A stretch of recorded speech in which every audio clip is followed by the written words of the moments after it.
So, yun na nga guys. Kakagising ko lang dyan at nagulat ako. Siyempre, exercise muna tayo guys. Yun, nagmuni-muni pa ako at may iniisip na konti. Basta di ko alam iniisip ko dyan. Ayun, tagal tagal lang iniisip. Kala mo may ano talaga no? Napatingin pa. Parang gusto niya akong kuhanin. Charot! Ayun, at umalis na nga ako. At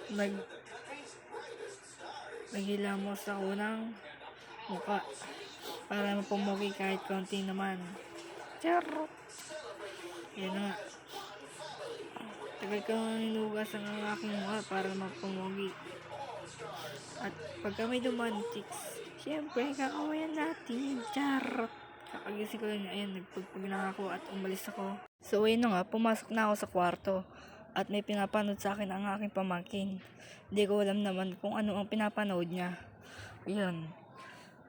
Hindi ko talaga alam, iniisip ko.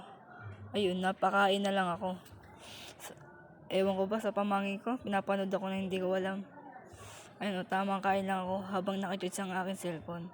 Napaisip na naman ako kung ano ang gagawin ko. 3 joints! Ayan na nga, alis na nga kami. May pupuntahan daw kami, sabi ng ate ko.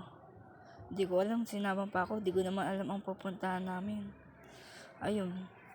Napatingin na lang ako sa driver. Ba't ganun? Di kami magkasya sa isang motor. Ayun na nga, nasaan dyan na nga kami sa rough road.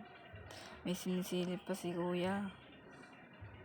Ayun na nga napapasilip kami sa kapugian ko. Charot. Dito pala sa bake shop, napakaganda ng bake shop na to.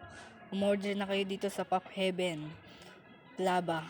Napasarap idol. Ayun pala, inayan ako dito. Magsaswimming na daw pala kami, di ko alam. Ayan, wala pa akong papogi dyan. Kaya di ako nagpapakita ka sa camera. So, ayun lang. Sana naging special kayo na video na to at napasaya ko kayo. Love you.